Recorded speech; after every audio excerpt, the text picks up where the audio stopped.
ఆంధ్రప్రదేశ్లో YCP party వెన్నుపోటు దినోత్సవాన్ని ఆందోళన చేస్తుంది.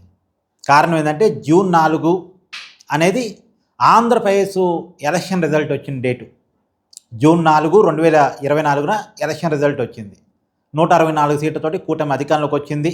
11 సీట్లకే పరిమితమై వైసీపీ అధికారాన్ని కోల్పోయింది. ఇప్పుడు వెన్నుపోటు దినోత్సవాన్ని జూన్ 4వ తేదీని వైసీపీ చేస్తుంది. ఇప్పుడు వైసీపీ ఆందోళన చేయటానికి కూడా నాకు అర్థం కాదు ఏంటంటే వెన్నుపోటు దినోత్సవం అనే పేరు పెట్టడం ఏంటండి? అది కూడా ప్రజలు తీర్పిచ్చిన రోజున వెన్నుపోటు దినోత్సవం అంటమేంది? ఇప్పుడు కూటమి బాధ్యతలు చేపట్టిన రోజున అంటే చంద్రబాబు నాయుడు గారు ముఖ్యమంత్రిగా బాధ్యతలు చేపట్టిన రోజుని వెన్నుపోటు దినోత్సవం అంటే అది ఓకే.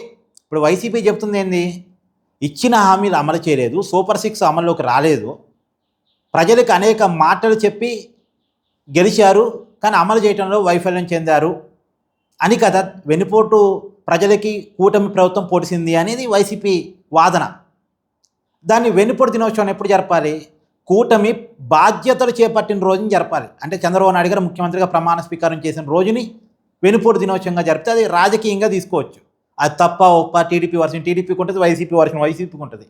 తప్ప ఒప్ప పక్కన పెడితే కూటమి బాధ్యతలు చేపట్టిన రోజు చంద్రబాబు నాయుడు ముఖ్యమంత్రిగా ప్రమాణ స్వీకారం చేసిన రోజున వెన్నుపోటు దినోత్సవంగా వైసీపీ ఆందోళన చేస్తే అదొక అర్థం.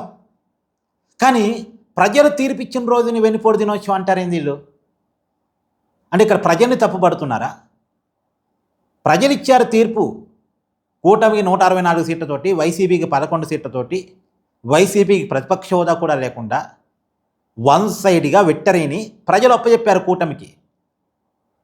ప్రజలు ఇప్పుడు ఇక్కడ నాకు అర్థం కాదంటే ప్రజలు వైసీపీని వెన్నుపోటు పొడిచారని ఏమన్నా ఇండైరెక్ట్గా చెప్తున్నారా?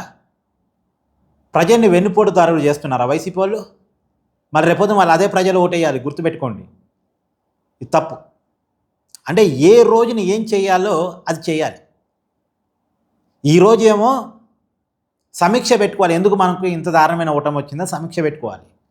మళ్ళా నిజంగా కూటమి పరిపాలన బాగలేదనుకుంటేనో లేదు హామీలు అమలు చేయట్లేదు అనుకుంటేనో కూటమి బాధ్యతలు చేపట్టిన రోజున వెన్నుపోటు దినోత్సవంగా రాజకీయంగా ఏదో ఒకటి ఆందోళన చేసుకోవచ్చు, అది వేరే విషయం. అయినా సరే ఇప్పుడు కూటమి ప్రజలకు వెన్నుపోటు పొడిచింది, హామీలు అమలు చేయట్లేదు అనుకోండి, ప్రజల రోడ్డు మీదకి రావాలి. అప్పుడు ప్రజలకు వైసీపీ నాయకత్వం వహించాలి. కానీ వైసీపీ పార్టీ ఒక పిలుపునిచ్చి వైసీపీ కార్యకర్తలే రోడ్డు మీదకి వచ్చి ప్రజలకి కూటమి వెన్నుపోటు పొడిచిందని చెప్పడం ఏందండి? ప్రజలు చెప్పాలి కదా, వైసీపీ కార్యకర్తలు చెప్తారా? సో ఇది వైసీపీ చేస్తున్న ఒక బ్లండర్ మిస్టేక్ అని నేను అనుకుంటున్నా. ఇక్కడ మీ అభిప్రాయాన్ని కామెంట్ రూపంలో తెలియజేయండి. Thank you.